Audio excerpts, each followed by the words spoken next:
Hello friends, अपने YouTube channel advocate Amit Kumar Gupta में आज जो केस हम लोग डिस्कस करेंगे उस केस का नाम है रूप square private limited versus assistant commissioner of income tax.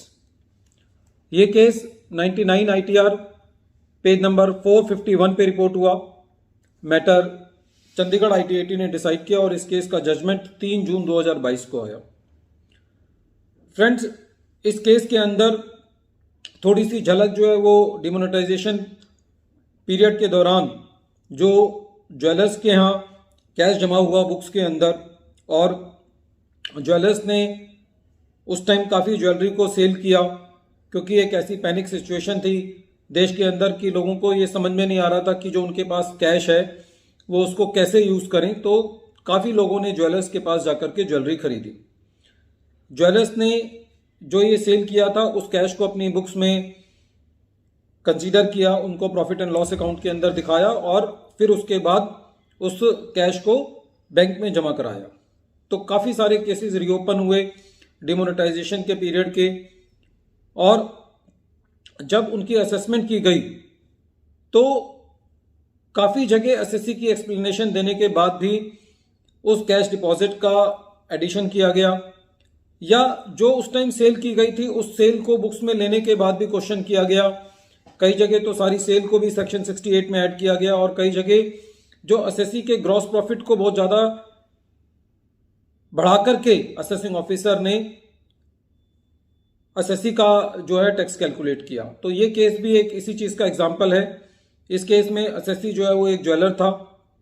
SSC के यहाँ सर्च हुई, सर्च होने के बाद एसएससी का सेक्शन 153A के अंदर केस रीओपन किया गया, और जब एसएससी से क्वेश्चनरी पूछा गया तो उससे सारी डिटेल पूछी गई। एसएससी ने बताया कि ये डिमोनेटाइजेशन के दौरान मेरा कैश जमा हुआ था, और एसएससी ने अपने जो ग्रॉस प्रॉफिट रेशो था उसको अपने पिछले सालों का ग्रॉस प्रॉफिट रेशो की पूरा चार्ट दिया।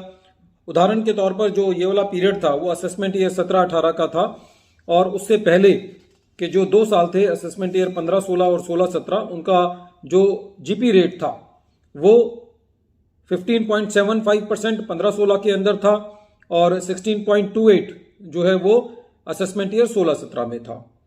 लेकिन असेसिंग ऑफिसर साहब को ये लग रहा था कि जो एसएससी ने ड्यूरिंग द डिमोनेटाइजेशन पीरियड अपनी ज्वेलरी बेची है वो बहुत ज़्यादा हाई प्राइसेस पर बेची है, और इसीलिए जो एसएससी का जो ग्रॉस प्रॉफिट रेशो जो है वो ये नहीं होना चाहिए। तो असेसिंग ऑफिसर ने ग्रॉस प्रॉफिट रेशो जो है वो काफ़ी हाई ले लिया, वो 38.63% लिया, और कहीं पे भी उसका आधार नहीं बताया कि मैं ऐसा क्यों कर रहा हूँ। हालांकि पिछले दोनों सालों में एसएससी का जो जीपी रेट था वो 17% से कम था, और एक करीबन 6.5 लाख रुपए का एडिशन कैश क्रेडिट के लिए किया, जिसका एसएससी ने पूरा अपना एक्सप्लेनेशन दिया था। एसएससी का कहना था कि जो डिमोनेटाइजेशन के दौरान यदि वो कैश जो जनरेट हुआ है मेरे पास, यदि वो नहीं भी वो होता तो मेरे पास इतना कैश एडिक्वेट था जो कि 6,35,000 को एक्सप्लेन करे। मैटर जो है वो सीआईटी अपील के पास गया। सीआईटी अपील ने उस 6,35,000 को तो डिलीट कर दिया। उनका कहना था कि भाई ये जो 6,35,000 रुपए है ये आपकी ओपनिंग कैश से मैच करता है, और ये हम कह सकते हैं कि ये आपके पास कैश इन हैंड था।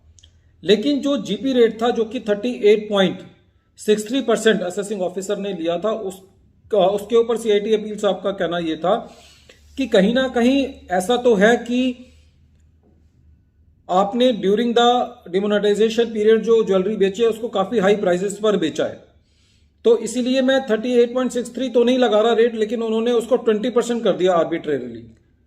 और कहीं पे भी डिमोनेटाइजेशन के दौरान एसएससी की बुक से या सर्च के दौरान कोई भी ऐसा डॉक्यूमेंटेशन नहीं मिला जिससे ये सजेस्ट हो रहा हो कि एसएससी ने काफी हायर रेट पर अपनी ज्वेलरी बेची है। और जो एसएससी की जो बुक्स ऑफ अकाउंट्स रिजेक्ट की गई थी वो कहीं पे भी ऐसा मेजर रीजन नहीं बताया गया था कि उसकी बुक्स ऑफ अकाउंट्स क्यों रिजेक्ट की जा रही हैं। एसएससी ने अपनी स्टॉक समरी भी मेंटेन की हुई थी, स्टॉक रजिस्टर भी मेंटेन किया हुआ था, तो सीआईटी अपील ने उसको 20% कर दिया। अब जो मैटर था वो खाली ये था कि एसएससी कह रहा था कि साहब मेरा ये 20% भी जीपी नहीं लगना चाहिए, मेरा तो जो ज्यादा से ज्यादा मेरा जो 2-3 सालों का जीपी रेट है उसका एवरेज लगा दो। तो मैटर जब ITAT के पास गया तो ITAT ने ये कहा कि खाली ये बात कह देना कि डिमोनेटाइजेशन पीरियड के अंदर एसएससी ने ज्यादा प्राइजेस चार्ज किए होंगे, बिना किसी सपोर्टिव एविडेंस के आप उसके ऊपर कंजशन और सरमाइसिस के बेसिस पर ये एलिगेशन नहीं लगा सकते, और जो आपने इतना एग्जॉर्बिटेंट जीपी रेट ले लिया है वो ठीक नहीं है। क्योंकि एसएससी ने अपना स्टॉक रजिस्टर मेंटेन किया हुआ था। एसएससी का पिछले सालों का जीपी रेट ये बता रहा था कि वो 17% से ज्यादा नहीं है, तो सीआईटी अपील का 20% पे भी लेना जो है वो जस्टिफाइड नहीं है, और आईटीएटी ने उस जो जीपी रेट के ऊपर एडिशन की गई थी एसएससी की, उसको भी डिलीट किया।